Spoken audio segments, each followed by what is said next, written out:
New York cop puts knee on a man's neck in a very similar style as the cops who killed George Floyd. Let's go to the video.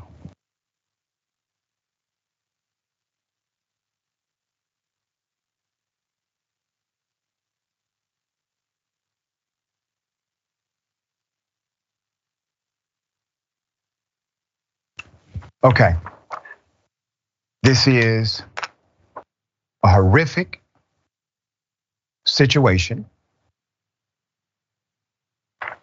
where bystanders actually caught the video. Now let me explain to you all that you just saw. Let's put up some stills of the imagery from that video. Let's put it up. The bystander video of the Binghamton, New York officer kneeling on a 24-year-old Mr. Waddell has prompted activists. He decided to kneel on the neck of this young man. The activists are asking if cops have learned anything since the murder of George Floyd. Filmmaker Daryl Wharton Rigby, who shared the soundless version of the video on Twitter, said it's 2023. And here we go again. No matter what this man may have done, police should not be putting their knees on people's necks, especially if they are already handcuffed. A police report made after the arrest noted that Mr. Waddell, the 24-year-old, and several others had been involved in a late night fight outside of an Irish pub. As a result, the young man was charged with resisting arrest. Local station WIVT reports that witnesses claim Waddell was, who is of Asian and African American descent, was actually not involved in the fight. Those witnesses state a group of white men jumped a different man of color, alleging police watched from a distance until the fight escalated. Waddell is said to have been one of the witnesses to the first fight and tried to break it up. Officers stepped in, grabbed him, the Good Samaritan, threw him on the ground, according to supporters. Just like in the Floyd case, a civilian leaked the video on social media. It has now placed a spotlight on the alleged use of excessive force.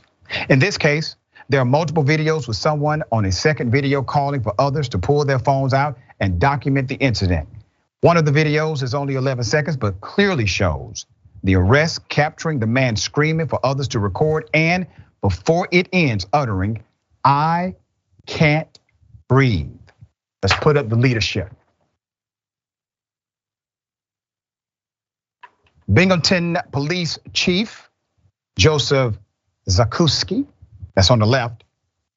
The department has not released a comment, but the city's mayor, Jared Crime, on the right, has released his remarks informing the community an in-depth investigation is actually underway. That's what he says. The mayor also mentioned on Monday, January 2nd, the 24-year-old male in the video filed a complaint with the police. Like all complaints, he said, it will be swiftly and thoroughly investigated to determine facts, including review of body camera footage. Okay. Salka Valerio, a community stakeholder and activist, said Waddell has never been in trouble with the law and noted that on the morning of the arrest, he had hundreds of dollars worth of belongings and cash confiscated by the police from his person. The new father had no intention of bringing the new year in this way. The demonstrators are asking not just for a thorough investigation and for they're asking not just for a thorough investigation and for someone to be held accountable, but they want the officer immediately fired. They also want to see the police body camera footage. Officials have not answered the request for the footage. We want to see that footage as well. Keep recording, keep documenting, keep highlighting. It was actually a bona fide strategy of Dr. Martin Luther King Jr. I teach a course called Dr. King as a Change Agent. He had an intentional strategy to make sure that transparency was a focal part of the movement. Continue that sentiment. Just sister thoughts here. Yeah, like why is this happening? How has nothing sunk in as far as these cops and their behavior after record-breaking protests after the murder of George Floyd? One of the problems with political activism and commentary, something that we all have to contend with, is that more often than not, the messages that we're preaching don't reach the people that most need to hear them. You can have global protests about police brutality, but people still will not be moved to listen, let alone to act.